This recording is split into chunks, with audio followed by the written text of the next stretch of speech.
Hello friends, ஃபஸ்ட்டெல்லாம் பார்த்தீங்கன்னா நம்ம 40 வாட்ஸ் 60 வாட்ஸ் பல்ப் தான் யூஸ் பண்ணிட்டு இருந்தோம். ஆனால் இப்போ இருக்கிற ஜென்ரேஷனில் வந்து இந்த மாதிரி எல்இடி பல்புக்கு வந்து சேஞ்ச் ஆகிட்டோம். ஸோ இந்த எல்இடி பல்புக்கும் பார்த்தீங்கன்னா உங்களுக்கு வந்து 1 இயர் 2 இயர் தான் வாரண்டி கொடுப்பாங்க. ஸோ அந்த வாரண்டி கம்ப்ளீட் ஆனதையும் அந்த பல்ப் வந்து பீஸ் போயிடும், இல்லை ஹெவியாக கரண்ட் வந்தாலும் பீஸ் போயிடும். அடுத்ததான் நம்ம அந்த பல்பை தூக்கி போட்டுட்டு வேறு பல்ப் வந்து வாங்குவோம். அந்த வீடியோவில் சொல்கிற சிம்பிள் கனெக்ஷனை மட்டும் நீங்கள் நோட் பண்ணிங்கன்னா எரியாத பல்பை எரிய வச்சு பார்க்க போகிறோம். ஸோ எப்படி எரிய வைக்கிறதுன்னு சொல்லிட்டு இந்த வீடியோவில் டீட்டெயிலாக பார்க்கலாம். ஸோ நீங்கள் ஃபஸ்ட் டைம் வீடியோவை பார்க்குறீங்கன்னா மறக்காமல் சப்ஸ்கிரைப் பண்ணிக்கோங்க. இன்னும் நம்ம சேனலோட சோசியல் மீடியாவில் ஃபாலோ பண்ணலீங்கன்னா டிஸ்கிரிப்ஷனில் இன்ஸ்டாகிராம், ஃபேஸ்புக் லிங்க் இருக்குது, ஃபாலோ பண்ணிக்கோங்க. ஸோ வாங்க வீடியோக்குள்ளே போகலாம்.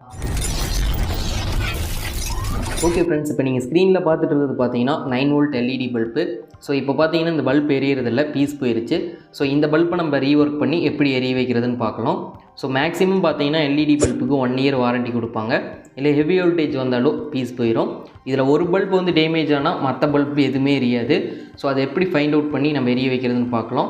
ஃபஸ்ட்டு இதை ரிமூவ் பண்ணுறதுக்கு லைட்டாக ப்ரெஸ் பண்ணி ஸ்க்ரோல் பண்ணிங்கன்னா உங்களுக்கு டாப் போர்ஷன் வந்துடும். ஸோ இதில் பார்த்தீங்கன்னா 10 எல்இடி வந்து சீரியஸாக கனெக்ட் பண்ணியிருப்பாங்க. இதில் ஏதாச்சும் ஒரு எல்இடி டேமேஜ் ஆனாலும் அந்த கரண்ட் கண்டினியூட்டி வந்து இருக்காது, அதனால் மற்ற எல்இடியுமே எரியாது. ஸோ அந்த ஒரு எல்இடி எது பீஸ் போனதுன்னு சொல்லிவிட்டு எப்படி ஃபைண்ட் அவுட் பண்ணி நம்ம இதை ரீஒர்க் பண்ணுறதுன்னு பார்க்கலாம். ஸோ இதுக்கு என்னென்ன தேவைப்படும்னு நான் சொல்லிடுறேன். ஸோ இந்த மாதிரி ஹோல்டர் வந்து எடுத்துக்கோங்க, ப்ளக் பாயிண்ட்டோட கனெக்ட் பண்ண மாதிரி இருக்கணும். ஸோ அடுத்தது பார்த்தீங்கன்னா 82 ஓம் இல்லைன்னா வந்து 100 ஓம், இது ரெண்டில் ஏதோ ஒரு ரெசிஸ்டர் வந்து எடுத்துக்கோங்க. கரெக்டான வேல்யூவில் இருக்கிற ரெசிஸ்டர் நீங்கள் யூஸ் பண்ணால் தான் பல்ப் வந்து ஒரு கொஞ்ச நாளுக்கு லைஃப் வரும்.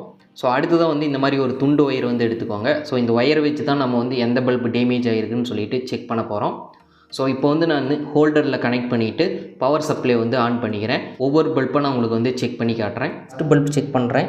ஸோ லைட் எரியல, நல்லா தான் இருக்குது. ஸோ இந்த ஒரு பல்புமே நல்லா இருக்குது. அடுத்ததாக இதை செக் பண்ணுறேன், இதுவும் நல்லா தான் இருக்குது. இதுவும் பார்த்தீங்கன்னா நல்லா தான் இருக்குது. இதுவும் நல்லா தான் இருக்குது. இந்த பல்புமே பார்த்தீங்கன்னா நல்லா தான் இருக்குது. இது கனெக்ட் பண்ணுறேன், இதுவுமே நல்லா இருக்குது. அடுத்தது இந்த பல்ப் வந்து செக் பண்ணுறேன். ஸோ இப்போ பார்த்தீங்கன்னா லைட் வந்து நல்லாவே எரியுது. இந்த பல்ப் ஒன்று தான் வந்து டேமேஜ் ஆகிருக்கு. ஸோ சீரியஸாக கனெக்ட் பண்ணதுனால மற்ற பல்புமே வந்து எரியல.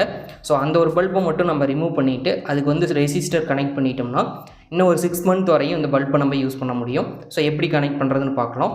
ஸோ ஃபஸ்ட்டு வந்து பவர் சப்ளைலேருந்து பல்பை ரிமூவ் பண்ணிக்கோங்க. இந்த மாதிரி டெஸ்டர் ஒன்று எடுத்துக்கோங்க. ஸோ இதில் எந்த பல்ப் வந்து டேமேஜோ அதை வந்து லைட்டாக இந்த மாதிரி இது பண்ணிங்கனாலே உங்களுக்கு இந்த மாதிரி பிரிஞ்சு வந்துடும். ஸோ பல்ப் ரிமூவ் பண்ணதுக்கப்புறம் அந்த 2 எட்ஜஸும் நல்லா வந்து க்ளீன் பண்ணிக்கோங்க. அடுத்ததாக வந்து ரெசிஸ்டர் வந்து எடுத்துக்கோங்க. ஸோ நான் எதுக்காக வந்து ரெசிஸ்டர் வந்து யூஸ் பண்ண சொல்கிறேன்னா, இதில் பார்த்தீங்கன்னா உங்களுக்கு 10 பல்ப் இருக்கிறதா நான் ஆல்ரெடி சொல்லியிருப்பேன். அதில் ஒரு பல்ப் டேமேஜ் ஆனதுனால அதை நம்ம ஷார்ட் பண்ணாலும் பல்ப் வந்து எரியும். ஆனால் பார்த்தீங்கன்னா இப்போ 6 மந்த் வர பல்ப்பு நம்ம ஷார்ட் பண்ணி ரெசிஸ்டர் இல்லாமல் கனெக்ட் பண்ணால் 3 மந்த்லேயே வந்து போகிறதுக்கு சான்ஸ் இருக்குது. ஸோ எதனாலன்னு கேட்டிங்கன்னா, இப்போ நம்ம ரெசிஸ்டர் கனெக்ட் பண்ணோம்னா எல்லா பல்புக்கும் ஈக்குவலான பவர் சப்ளை இப்போ 9 வோல்ட் வந்து போயிட்டுருக்கோம். நம்ம ரெசிஸ்டர் கனெக்ட் பண்ணலன்னா அந்த இருந்த பல்புகளோட சப்ளை எல்லாமே ஸ்ப்ரெட் ஆகும். அதனால் கொஞ்சம் ஹெவி வோல்டேஜ் வரும்போது மற்ற பல்புமே வந்து பீஸ் போயிடும். இப்போ நம்ம ரெசிஸ்டர் கனெக்ட் பண்ணிட்டோம்னா ஒரு பல்ப் இருக்கிறதா தான் கணக்கு, ஆனால் அது வெளிச்சம் தான் வராது. ஸோ அந்த பல்ப் எரியிற மாதிரி அந்த ரெசிஸ்டர் வந்து பவரை குறைச்சி அந்த பிளேஸில் வந்து கொடுக்கும்.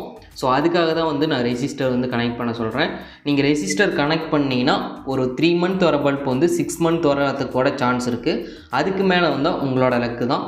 ஸோ அந்த டேமேஜ் ஆன பல்பை ரிமூவ் பண்ணதுக்கப்புறம் ரெசிஸ்டரில் 2 எட்ஜ்லேயும் வந்து சால்ட்ரிங் பேஸ்ட் அப்ளை பண்ணிவிட்டு, ஸோ நான் எப்படி சால்ட்ரிங் பண்ணுறேனோ இந்த 2 எட்ஜ்லேயும் வந்து ஸ்க்ரீனில் தெரிகிற மாதிரி கரெக்டாக வந்து சால்ட்ரிங் பண்ணிக்கோங்க. ஸோ இப்படி நீங்கள் சால்ட்ரிங் பண்ணிட்டீங்கன்னா ஸோ அந்த ரெசிஸ்டர் கனெக்ட் ஆனதுனால எல்லா பல்புக்கும் ஈக்குவலான பவர் போகும். ஸோ அதனால் லாங் டைம் வந்து நீங்கள் யூஸ் பண்ண முடியும். மற்ற பல்ப் எதுவுமே ஸ்பாயில் ஆகாது. ஸோ எனக்கு தெரிஞ்சு மோஸ்ட்லி எல்இடி பல்பில் பார்த்தீங்கன்னா ஏதாச்சும் ஒரு எல்இடி வந்து டேமேஜ் ஆகிருக்கலாம், இல்லை ஹெவி வோல்டேஜ் வரும்போது 2 எல்இடி கூட டேமேஜ் ஆகிருக்கலாம்.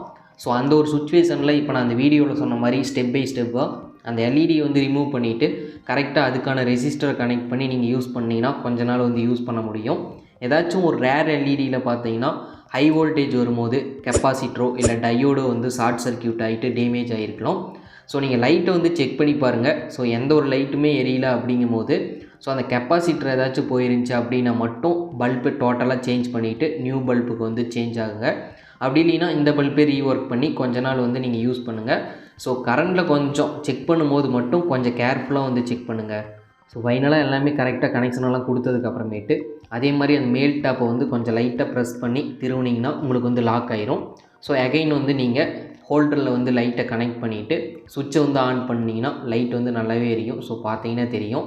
இப்போ நீங்கள் வீடியோவில் பார்க்குறதுனால கேமராவில் காட்டும் போது உங்களுக்கு பிளிங்காக எரியிற மாதிரி இருக்குது. ஸோ நீங்கள் ரியலாக வந்து ட்ரை பண்ணி பார்த்தீங்கன்னா லைட் வந்து வேறு லெவலில் எரியும். மறக்காமல் ட்ரை பண்ணி பார்த்துட்டு ரிசல்ட்டை வந்து கமெண்ட்டில் சொல்லுங்கள். ஓகே ஃப்ரெண்ட்ஸ், இந்த வீடியோ யூஸ்ஃபுல்லாக இருந்துச்சுன்னா ஒரு லைக் பண்ணிக்கோங்க. டவுட் இருந்துச்சுன்னா கமெண்ட்ஸில் கேளுங்க.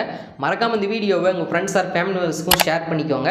ஸோ அவங்க வீட்லேயும் பார்த்தீங்கன்னா இந்த மாதிரி எரியாத பல்ப் இருக்கும், அதை எப்படி எரிய வைக்கிறதுன்னு சொல்லிட்டு இந்த வீடியோவில் அவங்களும் பார்த்து தெரிஞ்சுக்கிட்டோம். ஸோ மறக்காமல் ஷேர் பண்ணி விட்ருங்க. இன்னும் நம்ம சேனலை சப்ஸ்கிரைப் பண்ணலைன்னா சப்ஸ்கிரைப் பண்ணிவிட்டு பக்கத்தில் இருக்கிற அந்த பெல் ஐக்கானை கிளிக் பண்ணி ஆளுங்கிற ஆப்ஷனை எனேபிள் பண்ணி வச்சுக்கோங்க. இன்னும் நம்ம சேனலோட சோசியல் மீடியாவில் ஃபாலோ பண்ணலைன்னா வீடியோ கீழே டிஸ்கிரிப்ஷனில் இன்ஸ்டாகிராம், ஃபேஸ்புக் லிங்க் இருக்குது. ஸோ ஃபாலோ பண்ணிவிட்டு டவுட் இருந்துச்சுன்னா கேளுங்க. இன்னும் நம்ம சேனலோட வீடியோஸ்லாம் செக் பண்ணலைன்னா மறக்காமல் செக் பண்ணி பாருங்கள். நெக்ஸ்ட் ஒரு யூஸ்ஃபுல்லான டெக் வீடியோவில் பார்க்கலாம். Bye friends.